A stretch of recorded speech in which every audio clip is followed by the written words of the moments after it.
சரி. இப்ப 2.11 தேர்ச்சி மட்டம் 2.11 அதுல இறுதி பகுதி தான் என்னன்னு சொன்னா, இந்த பொருளாதார மிகை சம்பந்தமா பார்க்கிறது. சரியா?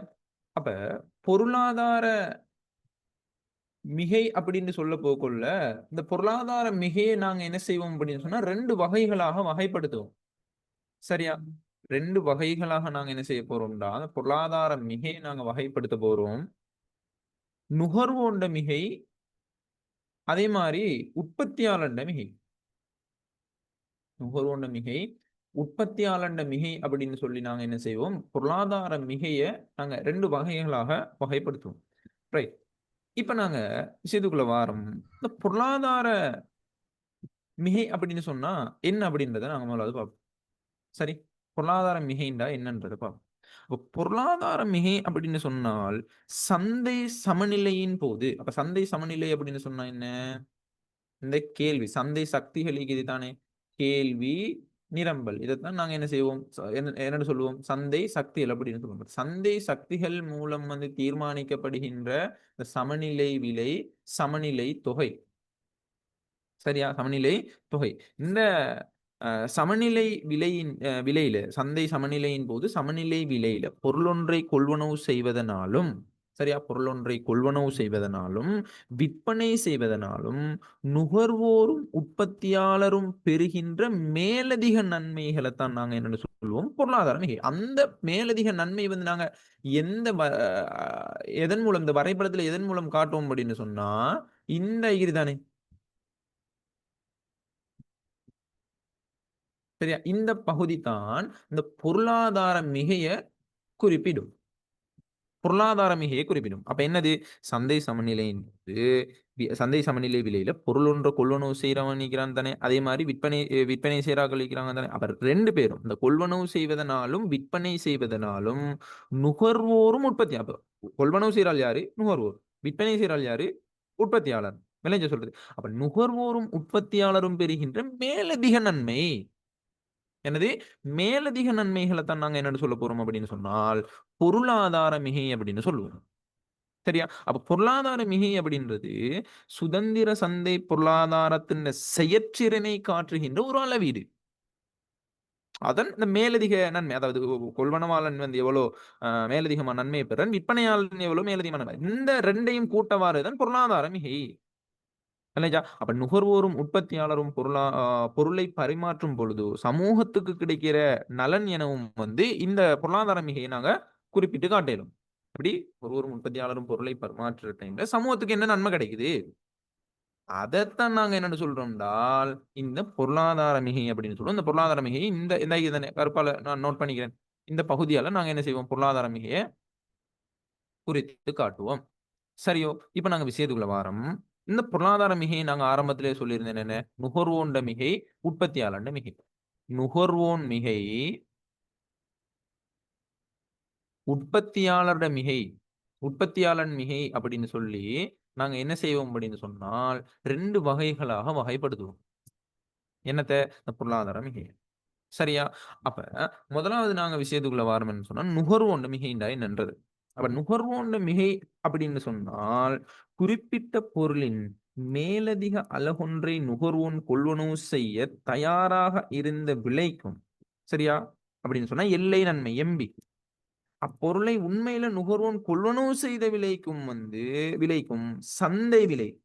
அதாவது கொள்வனவு செய்த விலை. அவ குறிப்பிட்ட பொருள் மேலதிக அளவொன்று கொள்வனவு செய்ய தயாராக இருந்த விலைக்கும், அந்த பொருள உண்மையில நுகர்வோன் கொள்வனவு செய்த விலைக்கும் இடையிலான வித்தியாசம் தான் என்னன்னு சொன்னால், நுகர்வோன்ட மிகை அப்படின்னு சொல்லுவோம். அதாவது நுகர்வோன் குறிப்பிட்ட பொருள்ல சில அலகுகள கொள்வனவு செய்யற டைம்ல, கொள்வனவு செய்யப்பட்ட ஒவ்வொரு தனிப்பட்ட அலகினதும் மிகைகள்ன கூட்டுத்தொகையத்தான் நாங்க என்னன்னு சொல்லுவோம்.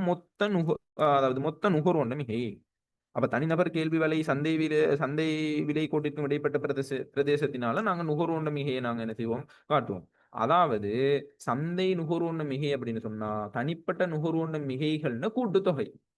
அப்ப இது சந்தை கேள்வி விலைக்கும், சந்தை விலை கோட்டிற்கும் இடைப்பட்ட பிரதேசத்தினால நாங்க நுகர்வோன்ட மிகையை காட்டுவோம். எப்படின்னு சொன்னால், இந்த இது தானே, இது வந்து கேள்வி கோடு, இது வந்து நிரம்பல் கோடு. இது சமநிலை விலை, இது சமநிலை தொகை.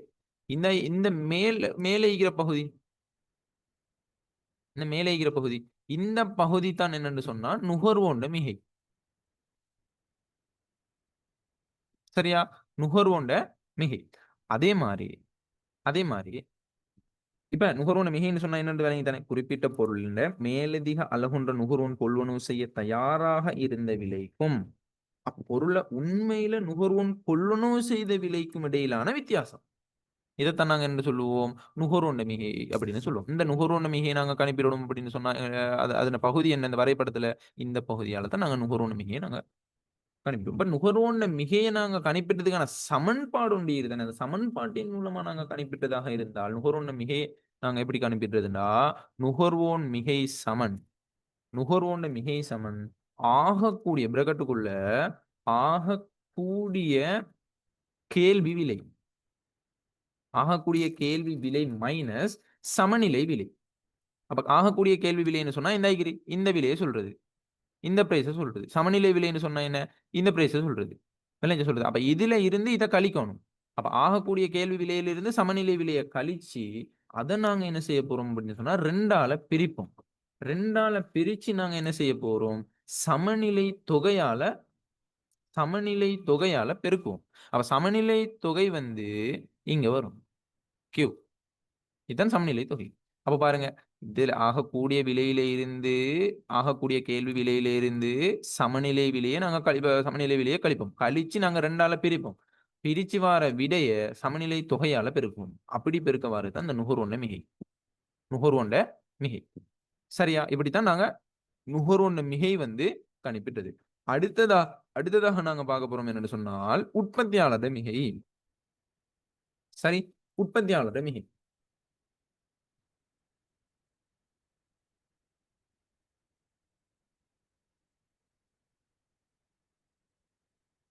உற்பத்தியாளர் மிகை. அப்ப உற்பத்தியாளரோட மிகை அப்படின்னு சொன்னால் நல்லா விளங்கிக் கொள்ளணும். அந்த உற்பத்தியாளர் மிகைக்கு இன்னொரு பெயர் சொல்லலும் என்னன்னா வழங்குனர் மிகை. வழங்குனர் மிகை அப்படின்னு சொல்லலாம். அப்ப உற்பத்தியாளர் மிகை அப்படின்னா நல்லா விளங்கிக் கொள்ளணும். ஒரு ஒரு அதாவது உற்பத்தியாளர் மிகை அப்படின்னு சொல்றது ஒரு நிறுவனம் உற்பத்தி பொருள் ஒன்றின் மேலதிக அலகொன்ற விற்பனை செய்த விலைக்கும் அப்பொருள் ஆக குறைந்த நிரம்பல் விலையாகிய எல்லை செலவுக்கும் இடையில அந்த ரெண்டுக்கும் இடையிலான வித்தியாசத்தை தான் நாங்க என்ன சொல்லுவோம்? உற்பத்தியாளர் மிகை அப்படின்னு சொல்லுவோம். விளைஞ்சா அப்போ ஒரு நிறுவனம் வந்து உற்பத்தி பொருளை மேலதிக அலகொன்ற விற்பனை செய்யற விலைக்கும் அப்பொருள்ட ஆக குறைந்த நிரம்பல் விலையாகிய எல்லை செலவுக்கும் இடையிலான வித்தியாசம். இதைத்தான் நாங்க என்ன சொல்லுவோம் என்றால் உற்பத்தியாளர் மிகை அப்படின்னு சொல்லுவோம். அதாவது நிறுவனம் வந்து குறித்த பொருளை பல அலகுகளை விற்பனை செய்யும் போது விற்கப்பட்ட அலகுகள் தனித்தனி மிகை கூட்டுத்தொகை தானே சொல்றது. அந்த கூட்டுத்தொகையை தான் நாங்க என்ன சொல்லுவோம்னா நிறுவனத்தின் மொத்த உற்பத்தியாளர் மிகை அப்படின்னு சொல்லுவோம். அப்ப சந்தையின் விலை கோட்டிற்கும் நிறுவனத்தின் நிரம்பல் வலைக்கும் இடைப்பட்ட பிரதேசத்தினால நாங்க அந்த உற்பத்தியாளர் மிகையை காட்டுவோம். எப்படி என்றால் இது வந்து கேள்வி கோடு, இது வந்து நிரம்பல் கோடு, இது சமநிலை விலை, இது வந்து சமநிலை தொகை. இந்த கீழே இருந்த முக்கோண பகுதி தானே, இந்த பகுதியால தான் நாங்க என்ன செய்வோம் என்றால் உற்பத்தியாளர் மிகையை நாங்க காட்டுவோம். உற்பத்தியாளர் மிகை. அப்ப உற்பத்தியாளர் மிகை அப்படின்றது எல்லா தனித்தனி உற்பத்திகள நிறுவனங்கள உற்பத்தியாளர் மிகைகள கூட்டுத்தொகை. அப்ப சந்தை விலை கூட்டிற்கும் சந்தை நிரம்பல் வலைக்கும் இடைப்பட்ட பிரதேசத்தினால இந்த உற்பத்தியாளர் மிகையை நாங்க காட்டுவோம். சரியா? இப்ப சந்தை சமநிலை விலையில பொருளொன்ற விற்பனை செய்வதனால உற்பத்தியாளர் பெறுகின்ற மேலதிக நன்மையை தான் நாங்க என்ன சொல்றோம் அப்படின்னா உற்பத்தியாளர் மிகை அப்படின்னு சொல்றோம். சரியா? அப்ப உற்பத்தியாளர் மிகையை நாங்க கணிப்பிடணும் அப்படின்னு சொன்னா உற்பத்தியாளர் மிகையை நாங்க கணிப்பிடணும் அப்படின்னு சொன்னா உற்பத்தியாளர் மிகையை கணிப்பிடுறதுக்கான சமன்பாடு என்னண்டா உற்பத்தியாளர் மிகை சமன் சமநிலை விலை மைனஸ் குறைந்த ஆக குறைந்த நிரம்பல் விலை. அப்ப ஆக குறைந்த நிரம்பல் விலைன்னு சொன்னா இந்த கோடு வந்து ஸ்டார்ட் பண்ற இடம். அதாவது மைனஸ்ல ஸ்டார்ட் பண்ணலாம் அல்லது வந்து இங்க பிளஸ்ல ஸ்டார்ட் பண்ணலாம். ஆக குறைந்த நிரம்பல் விலை அப்படின்னு சொல்றது. விளைஞ்சா அதான் இந்த விலை. அப்ப சமநிலை விலையில இருந்து ஆக குறைந்த நிரம்பல் விலையை கழிச்சு அதை நாங்க என்ன செய்ய போறோம்னா 2ஆல பிரிப்போம். பிரிச்சு நாங்க என்ன செய்வோம்னா பெருக்க போறோம் சமநிலை தொகையால. சமநிலை தொகையால். அப்ப இது வந்து சமநிலை விலை P1, P2 அப்படின்றது இந்த இந்த இந்த இந்த ஸ்டார்ட் பண்ற இடம் வந்து இந்த நிரம்பல் கோடு போற இடம் வந்து P2. P2 விலை வந்து ஆக குறைந்த நிரம்பல் விலை. அதுல அந்த சமநிலை விலையிலிருந்து ஆக குறைந்த நிரம்பல் விலையை நாங்க கழிச்சு அத 2ஆல பிரிச்சு சமநிலை தொகையால நாங்க என்ன செய்வோம்? பெருக்குவோம். இப்படி பெருக்க வர இதான் என்ன சொன்னா உற்பத்தியாளர் மிகை. உற்பத்தியாளர் மிகை. விளங்குதா உங்களுக்கு சொல்றது? அத வந்து நீங்க என்ன செய்யணும்? தெளிவாக விளங்கிக் கொள்ளணும். இப்ப உதாரணமா என்ன செய்ய போறோம் அப்படின்றால், ஒரு ஒரு ஒரு சமன்பாட்ட எடுத்து நாங்க எப்படி இந்த உற்பத்தியாளர் மிகை, ஆ நுகர்வோன மிகை அதெல்லாம் கணிப்பிடுறது அப்படின்றத உதாரணத்தின் மூலமா நாங்க பார்க்க போறோம். இப்ப கேள்வி சமன்பாடு தாரான் QD சமன் 1000 மைனஸ் 10p. அதே மாரி நிரம்பல் சமன்பாடு தாரான் QS சமன் 250 பிளஸ் 15p. சரியா? அப்ப QD சமன் 1000 மைனஸ் 10p, QS சமன் 250 பிளஸ் 15p. இப்ப என்ன கேள்வின்னு சொன்னா, முதலாவது சமநிலை விலை, அதே மாரி சமநிலை தொகைய நாங்க கண்டுபிடிக்கணும். சமநிலை விலையும், சமநிலை தொகையும் நாங்க கண்டுபிடிக்கணும். சரி. அதுக்கு பிறகு வந்து 2வது கேள்வி, உற்பத்தியாளர் மிகையை நாங்க கண்டுபிடிக்கணும். அதே மாரி 3வது கேள்வி வந்து நுகர்வோன் மிகையை நாங்க கண்டுபிடிக்கணும். சரியா? இந்த சமன்பாட்டின் அடிப்படையில. இப்ப எங்களுக்கு முதலாவது சமநிலை விலையும், சமநிலை தொகையும் நாங்க கண்டுபிடிக்க போறோம். இப்ப சமநிலை விலையும், சமநிலை தொகையும் நாங்க கண்டுபிடிக்கணும்டா, நாங்க QS-ஐயும், QD-யையும் சமன்படுத்தணும். QD-யையும், QS-ஐயும் சமப்படுத்தணும். அப்ப QD வந்து இங்க வந்து எவ்வளவு வந்திக்குது? 1000 மைனஸ் 10p சமன் 250 பிளஸ் 15p. 15p. அப்ப 250 வந்து இங்க என்ன நடக்குது?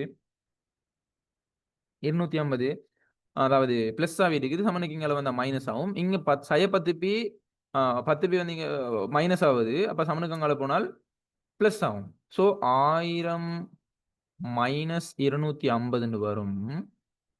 சமன் 15p இங்க மைனஸ் 10p தானே இருக்குது. சமனுக்கு அங்கால போனால் பிளஸ் 10p ஆ மாறும். Plus 10p. இல்லையா? அப்ப 1000ல இருந்து 250 போனால் 750 சமன் 15pயும் 10pயும் 25p.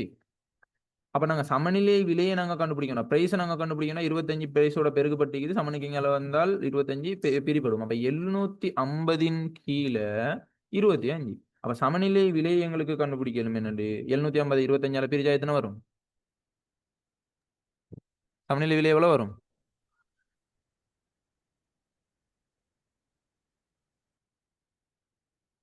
சமநிலை விலை எவ்வளவு? ரூ. 30. அப்ப சமநிலை விலையை நாங்க கண்டுபிடிச்சிட்டோம் என்னண்டு ரூ. 30 அப்படின்னு சொல்லி.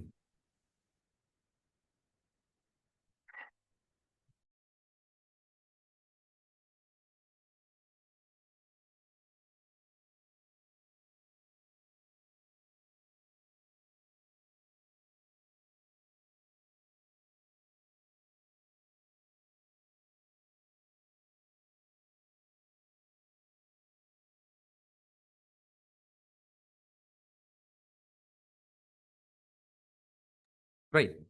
சரி. அப்ப சமநிலை விலையை நாங்க கண்டுபிடிச்சிட்டோம். இப்ப சமநிலை தொகையை நாங்க கண்டுபிடிக்கணும். சமநிலை தொகையை நாங்க கண்டுபிடிக்கணும்னு சொன்னால், இந்த கேள்வி சமன்பாட்டிலயோ, நிரம்பல் சமன்பாட்டிலயோ இந்த பிரைஸ்க்கு பதிலா நாங்க 30 போட போறோம். அப்ப 200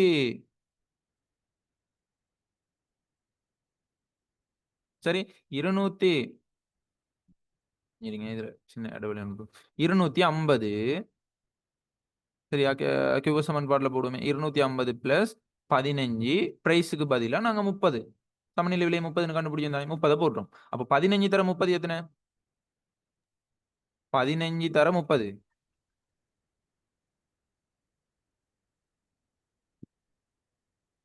எவ்வளோ? 450. 450. அப்ப 15 தர 30 450. 250யும் 450யும் கூட்டினால் எத்தனை வரும்? 700 அலகுகள். அப்ப சமநிலை தொகை வந்து என்ன? 700 அலகுகள். சரி. அப்ப சமநிலை விலை 30, சமநிலை தொகை 700 அலகுகள். இப்ப நாங்க என்ன செய்ய போறோம்டா, இந்த இதுக்கான வரைபடத்தை நாங்க சிம்பிளா நாங்க உருவாக்குவோமே. வரைபடத்தை நாங்க உருவாக்குறதா இருந்தா, இங்க பாருங்க. இது வந்து விலை அச்சு. இது வந்து தொகை அச்சு. சரியா? பிரைஸ், இதுல கியூ. சரி, இதுல 0. இது கேள்வி கோடு. இது வந்து நிரம்பல் கோடு. அப்ப நிரம்பல் கோட நாங்க வரையறதுக்கு முந்தி ஒண்ட நல்லா விளங்கிக் கொள்ளணும். இது வந்து மைனஸ்ல போகுதா, பிளஸ்ல போகுதான்னு விளங்கிக் கொள்ளணும். விளங்கிச்சா? இது வந்து எதுல இருக்குது? அதாவது ஏண்ட பெறுமதி பிளஸ்ல இருக்குதா, மைனஸ்ல இருக்குதா?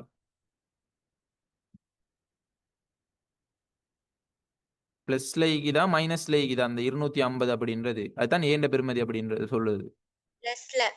பிளஸ்ல இருக்குது. பிளஸ்ல இருந்துச்சுன்னு சொன்னா, நாங்க இந்த அதாவது நிரம்பல் கோடு வந்து ஆ விலை அச்சுல இருந்து போகுமா? தொகை அச்சுல இருந்து போகுமா?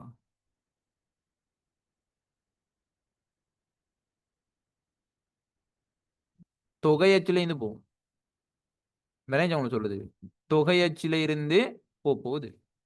மைனஸ்ல இருந்தா தான் வந்து என்ன நடக்கும்? மைனஸ்ல இருந்தா தான் என்ன நடக்கும்? விளையாச்சிலேருந்து போகும். விலை அச்சுல இருந்து போகும். இங்க சமநிலை விலை நாங்க கண்டுபிடிச்சிட்டோம். சமநிலை தொகையை நாங்க கண்டுபிடிச்சிட்டோம். சமநிலை விலை வந்து எவ்வளோ? ரூ. 30. சமநிலை தொகை வந்து எத்தன அலகு? 700 அலகு. 700. அப்ப இத வந்து நாங்க இந்த இந்த தொகையை நாங்க கண்டுபிடிக்க போறோம்னு சொன்னா, எத்தன வரும்? 250. இந்த 250 கொண்டு போயிட்டு அப்படியே இங்க வந்து போடுவோம். அதே மாரி இது வந்து கேள்வி விலை. உச்ச கேள்வி விலைன்னு நாங்க பார்த்தோம் தானே! அந்த கேள்வி விலைய நாங்க கண்டுபிடிக்கிறதுக்கு நாங்க என்ன செய்யணும்னா, அந்த கேள்வி சமன்பாட்டுல இந்த 1000த்த என்ன செய்யணும்? 10ஆல பிரிக்கணும். இந்த 1000த்த கொண்டு வந்து ஏண்ட பெறுமதிய கொண்டு வந்து இங்க போடுவோம். சரியா? ஏன்டா ஏன்டா என்ன? விலை 0 ஆகிற டைம்ல கேள்வி தொகைன்ற அளவு. அதத்தானே ஏண்டு பேர் சொல்லி படிச்சோம் நாங்க. கேள்வி சமன்பாடுல நாங்க படிச்சோமா இல்லையா கிளியரா? படிச்சோமா இல்லையா? ஓ சார். ரைட். படிச்சேன். Very good. அதாவது அர்ஷாதா ஃபாஹிம் வந்து கேட்டிருக்காங்க. சரி, சமநிலை தொகையும், சமநிலை விலையும் சேர்ந்தா சந்தை சமநிலை உருவாகுறதுக்கு தான் அதாவது கேள்வி கோடும், நிரம்பல் கோடும் இந்த சந்திக்கின்ற புள்ளில தான் இங்க சந்தை சமநிலை அடைய போகுது. அந்த சந்தை சமநிலையில வந்து சமநிலை விலை, சமநிலை தொகை அப்படின்னு இருக்குது. அந்த அதத்தான் நாங்க என்ன செய்யணும், சில டைம்ல கண்டுபிடிக்க தருவான். அல்லது சமநிலை சந்தை சமநிலை தொகைய வந்து நாங்க தந்துட்டு சில கேள்விகள கேட்பான். இப்ப நாங்க இப்படித்தான் நாங்க அந்த வரைபடங்கள போடுறது. அப்ப இங்க விலை 0 ஆகிற டைம்ல கேள்வி தொகையின் அளவு நாங்க கண்டுபிடிக்கிறதுக்கு இதான் ஏ. அப்ப அந்த 1000த்த டைரக்ட்டா கொண்டு வந்து இங்க வந்து போடேலும். அதே மாரி இங்க வந்து நாங்க அந்த உச்ச கேள்வி விலைய நாங்க கண்டுபிடிக்கணும். இந்த 1000த்த 10ஆல பிரிக்கணும். அப்ப 1000த்த 10ஆல பிரிச்சா எத்தன வரும்? எத்தன வரும்? 1000த்த 10ஆ பிரிச்சால் 100. 100. சரியா? ரைட். இப்ப நாங்க இது எல்லாத்தையும் குறிச்சிட்டோம். இப்ப நாங்க என்ன செய்ய போறோம்னா, முதலாவது உற்பத்தியாளருட மிகையை நாங்க கண்டுபிடிக்கணும். சரியா? அப்ப உற்பத்தியாளருட மிகையை நாங்க கண்டுபிடிக்க போறோம்டா, என்ன செய்ய போறோம்? உற்பத்தியாளருட மிகை சமன் 100ல இருந்து 30 கழிப்போம். 100ல இருந்து நாங்க என்ன செய்ய போறோம்? 30 கழிக்க போறோம். அப்ப 100ல இருந்து 30 கழிச்சு, நாங்க 2ஆல பிரிச்சு, அத நாங்க என்ன செய்ய போறோம் அப்படின்னு சொன்னா, 700ஆல பெருக்குவோம். 700ஆல நாங்க என்ன செய்ய போறோம்? பெருக்க போறோம். அப்ப 100லேருந்து 30 போனா 70. 70 2ஆ பிரிச்சா எத்தன? 35 தர 700. அப்ப எத்தன வரும்?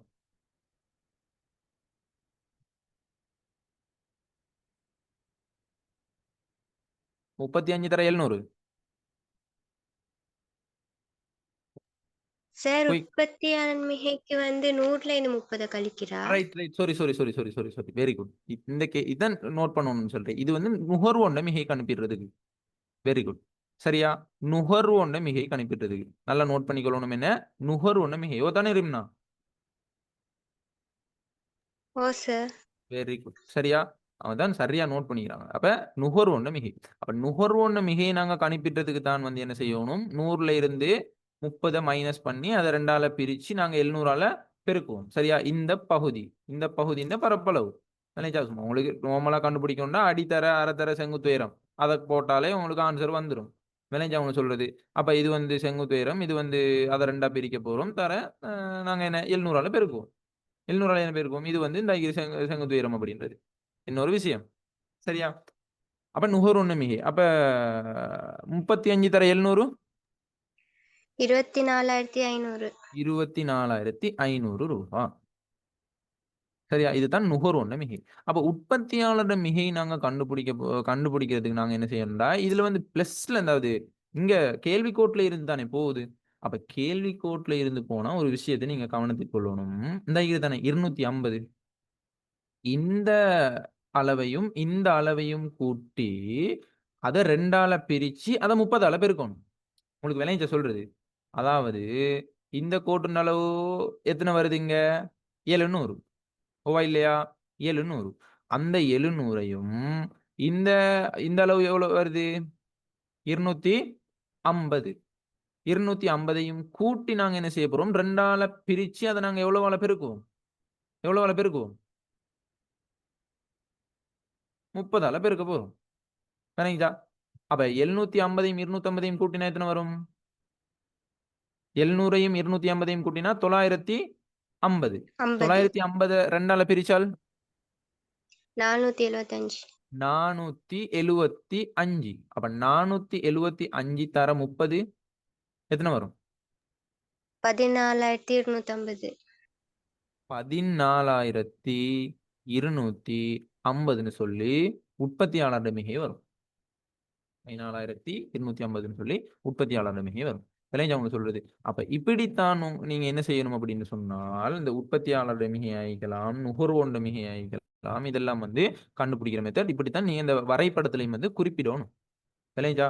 இத நீங்க கட்டாயமா விளங்கி வச்சுக்கொள்ளணும். அதாவது உச்ச கேள்வி விலை, சமநிலை விலை, இந்த தொகை கண்டுபிடிக்கிறது, சமநிலை தொகை, இந்த அதாவது விலை பூஜ்ஜியமாகிற டைம்ல கேள்வி தொகையின் அளவு, இது எல்லாத்தையும் நீங்க என்ன செய்யணும்? போட தெரிஞ்சுக்கணும் ஒரு வரைபடத்துல. எப்படி உற்பத்தியாளர் இதெல்லாம் வந்து கட்டாயம் யூனிட் 3 நாங்க ஸ்டார்ட் பண்ணுவோம் தானே. இந்த யூனிட் 3ல வரி, மானியம், உயர்ந்தபட்ச கட்டுப்பாட்டு விலை, குறைந்தபட்ச கட்டுப்பாட்டு விலை, ஆ அரசாங்கத்தின மிகை நிரம்பல கொள்வனவு செய்றது, இப்ப குறை நிரப்பு கொடுப்பனவு, இது எல்லாத்துக்குமே வந்து கட்டாயமா இந்த விஷயம் தேவைப்பட போகுது.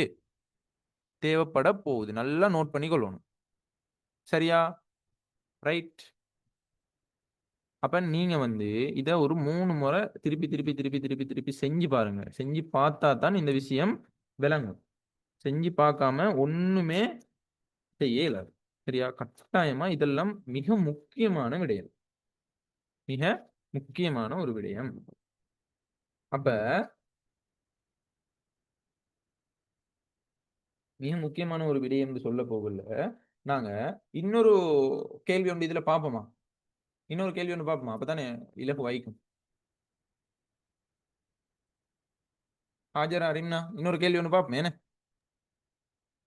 சார். ரைட். அப்ப 2வது கேள்விய நோட் பண்ணிக்கோங்க. சரியா? QD சமன் கேள்வி சமன்பாடும் நிரம்பல் சமன்பாடும் தாரான். போட்டி சந்தையொன்றுள்ள குறித்த பண்டத்திற்குரிய நிலவிய கேள்வி நிரம்பல் சமன்பாடுகள் பின்வருமாறு. அப்படின்னு சொல்லி QD சமன்பாடு தாரான் 50 மைனஸ் 5P. QS சமன்பாடு தாரான் என்னது 5P. அதாவது ஏக்கு ஒரு பெறுமதி உண்டு இல்ல. ஏண்ட பெறுமதி இல்ல. சரியா? அப்ப இப்படி வந்து QD சமன்பாடையும், QS சமன்பாடையும் தாரான். இப்ப முதலாவது டைரக்ட்டா வந்து உற்பத்தியாளர் மிகையையும், நுகர்வோர் மிகையும் கணிப்பிட சொல்றான். சரியா? அப்ப உற்பத்தியாளர் மிகையும், நுகர்வோர் மிகையும் கணிப்பிடணும்னு சொன்னா, எங்களுக்கு அந்த பட அந்த அந்த படத்துல வந்து குறிப்பிட்டு கணிப்பிட்டது உங்களுக்கு இலகுவாக இருக்கும். அப்ப நாங்க முதலாவது என்ன செய்யணும்? குயிக்கா சமநிலை விலையும், சமநிலை தொகையும் நாங்க கண்டுபிடிக்கணும். அப்ப சமநிலை விலையும், சமநிலை தொகையும் கண்டுபிடிச்சு செட்ல போடுங்க பாப்போம். வாய்ஸ்ல சொல்லாம செட்ல போடுங்க. பாப்போம் யாரு கண்டுபிடிக்கிறீங்கன்னு சொல்லி. சமநிலை விலையும், சமநிலை தொகையும் கண்டுபிடிச்சு செட்ல போடுங்க.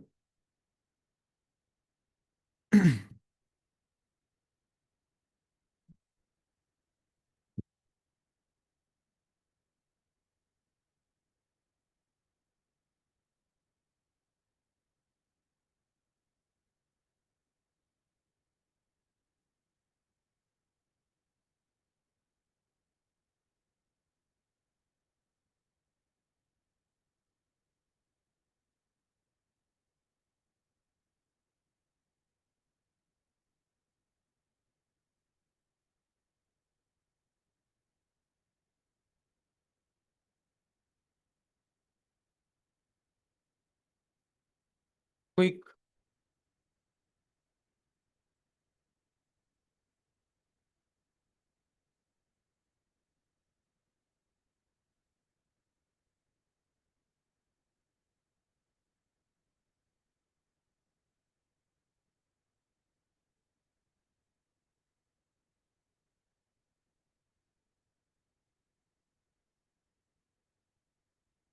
சமநிலை விலையும் சமநிலை தொகையும் கண்டுபிடிச்சு குயிக்கா போடுங்க. ஏன் இவ்வளவு நேரம்?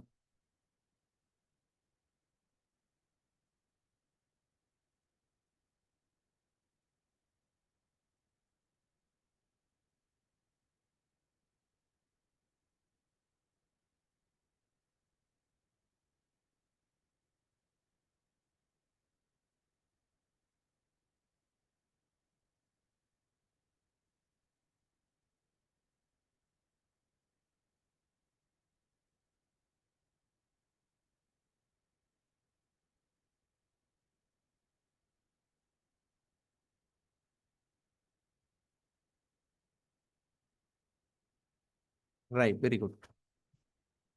அர்ஷத வந்து எனக்கு ஒருக்கா சொல்லுங்க பாப்போம். இதெல்லாம் படிச்சிட்டீங்களா? இந்த தேரி எல்லாம் படிச்சிட்டீங்களா?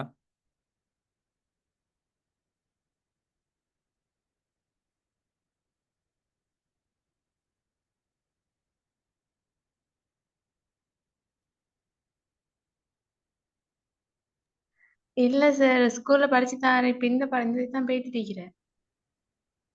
ஃபுல்லா படிக்கலைங்க. ரைட். விளங்குதா? நான் சொல்லித் தர விஷயங்கள் விளங்குதா?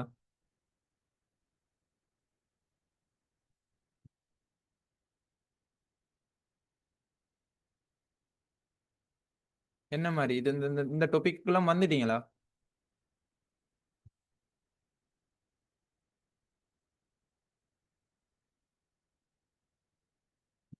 ரைட். சரியா? அப்ப சார் விளங்குது. ஓ! விளங்குது. Right, very good.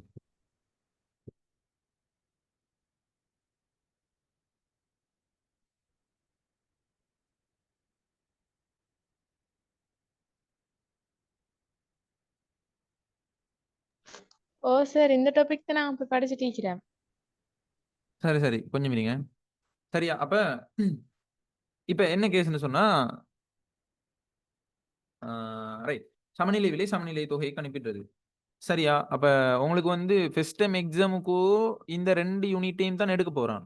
சரியா? அதாவது யூனிட் 1யும், யூனிட் 2க்குள்ளேயும் தான் ஆ கொஸ்டின்ஸ் வந்து வரும். சரியா? மத்தபடி யூனிட் 3க்கு போமாட்டான். ஃபர்ஸ்ட் டைம் எக்ஸாம் உங்களுக்கு எப்ப நடந்து முடிஞ்சா, இல்லாட்டி நடக்குதா இப்ப? நடக்க ஈக்குதா? எப்ப? டேட் சொல்லிக்கிறாங்களா?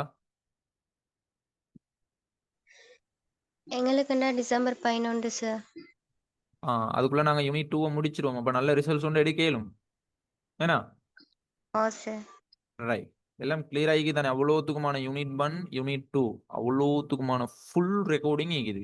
ஒரு ரெக்கார்டிங் மிஸ் ஆவினாலும் நீங்க என்கிட்ட கேட்டு எடுத்துக் கொள்ளலும். இல்லைங்க சொல்றது. அவ்வளோத்தையும் திருப்பி திருப்பி பாருங்க. மத்தது யூனிட் 2க்கும் யூனிட் 1க்கும் சேர்த்து நாங்க ஒரு எக்ஸாம் ஒன்று செய்வோம். சரியா? எக்ஸாம் ஒன்று செஞ்சு அதுல மார்க்ஸ் எல்லாம் போட்டு நல்ல குவாலிட்டியா எக்ஸாம் ஒன்று செய்வோம். மேனேஜா பார்ட் 1 எம்சிக்யூ தான் கொஞ்சம் மேக்ஸிமம் பிழை விடுறது. அதுல எல்லாம் வந்து நான் அதுக்கு அந்த எம்சிக்யூக்கு வந்து கேள்விகள் கொஸ்டின்ஸ் செஞ்சு வச்சுக்கிறேன். அப்ப அதன் அடிப்படையில் நாங்க எக்ஸாமை செஞ்சுட்டு அதை நாங்க எக்ஸ்பிளைன் பண்ணுவோம். சரியா? அதுக்கும் நீங்க ரெடியாவே இருங்க. ரைட். இப்ப நாங்க இந்த கேள்விக்கு வருவோம். சமநிலை விலை சமநிலை தொகை அப்படின்னு, அதாவது சமநிலை தொகையை நாங்க கண்டுபிடிக்கணும். முதலாவது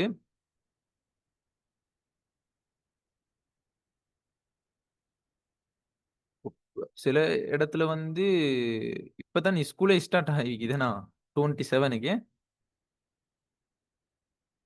அது சரி. சரியா? அப்ப விஷயத்துக்குள்ள வருவோம். இப்ப நாங்க சமநிலை விலை சமநிலை தொகையை நாங்க கண்டுபிடிக்கணும். QD-யையும் QS-ஐயும் சமப்படுத்த போறோம். அப்ப QD சமன் QS, QD சமன்பாடு தந்திக்கிறான் 50 - 5P சமன் QS சமன்பாடு 5P. அப்ப இங்க -5P சமனுக்கு அங்கால போனால் +5P ஆ மாறும். அப்ப 50 சமன் 5P பிளஸ் 5P. சரியா? அப்ப 50 சமன் 5Pயும் 5Pயும் 10P. அப்ப நாங்க சமநிலை விலையை நாங்க கண்டுபிடிக்கணும்னா பிரைஸ் நாங்க கண்டுபிடிக்கணும். சமநிலை விலையை நாங்க கண்டுபிடிக்கணும். அப்ப 10 வந்து பெருக்கப்பட்டிருக்குது. சமனுக்கு இங்கால வந்தால் பிரிபடும். 50ன் கீழ 10. அப்ப சமநிலை விலை P சமன் இது ரெண்டையும் சுருக்கி விட்டால் 50 10ஆல பிரிச்சா 5ன்னு வரும். 5 ரூபா சமநிலை விலை. அப்ப சமநிலை தொகையை நாங்க கண்டுபிடிக்கணும்டா எங்கட QD சமன்பாட்டிலேயோ QS சமன்பாட்டிலேயோ பிரைஸுக்கு பதிலா 5 கொண்டு போட போறோம். அப்ப QD சமன்பாட்டில் நாங்க போட்டோம் அப்படின்னு சொன்னால் 50 - 5 பிரைஸுக்கு பதிலா 5 5 தர 5 25 50 மைனஸ் 25 50 50லேருந்து 25 போனால் 25 யூனிட்ஸ்னு வரும், அலகுகள்னு வரும். அப்ப இதுக்கு வந்து நாங்க வரைபடத்தை நாங்க போடுறதா இருந்தா எப்படி நாங்க போட போறோம்? இது வந்து விலை அச்சு, இது வந்து தொகை அச்சு. சரியா? இது வந்து விலை அச்சு, இது வந்து தொகை அச்சு. சரி, விலை, தொகை, 0 0. சரி, அப்ப இங்க வந்து கேள்வி கோடு, நிரம்பல் கோட்ட பாருங்க. இதுல ஏண்ட பெறுமதி ஒன்று இல்ல. ஏண்ட பெறுமதி மைனஸ்ல வந்தால் விலை அச்சுல இருந்து போகும். ஏண்ட பெறுமதி வந்து பிளஸ்ல வந்துச்சுன்னு சொன்னா தொகை அச்சுல இருந்து போகும். ஏண்ட பெறுமதி ஒன்று இல்லாட்டி 0ல இருந்து போகும். 0ல இருந்து போகும். விளைஞ்ச சொல்லுது. அப்ப இங்க வந்து சமநிலை விலை, இங்க வந்து சமநிலை தொகை. சமநிலை விலை, சமநிலை தொகை. அப்ப சமநிலை விலை வந்து நாங்க கண்டுபிடிச்சோம் எவ்வளோ? ₹5. சமநிலை தொகை எத்தனை அலகு? 25 அலகு.